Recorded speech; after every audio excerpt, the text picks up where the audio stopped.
এই বাইকের ভিতর উঠলে না চুলগুলো এলোমেলো হয়ে যায়। তো তুমি কাশফুলে ঘুরতে আসবা, বাইকে উঠবা, জানো না রাবার দিয়ে চুলগুলা বাইতে আসবা না?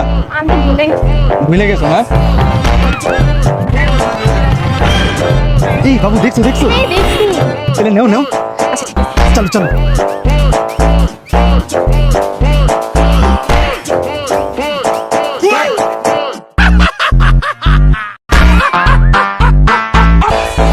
বাবু চালু করো।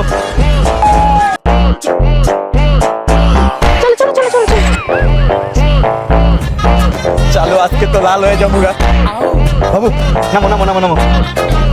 কই নিছো? দাও। না, এটা দিয়ে রাবার? আমি তো রাবারই নিছি। রাবার নিছো মানে তুমি এতগুলো টাকা দিতে শুধু রাবার কেন নিছো? আমার তো রাবারই প্রয়োজন ছিল, এই জন্য রাবার নিছি। এই একটা অবস্থা মায়া মানুষ কইছে করে তুমি টাকা ফালাই শুধু চুল বাঁধা লেগে রাবার নিছে। তোরে না ওই বান্ধব তোমার চুল পুরো কত টাকা ছিল।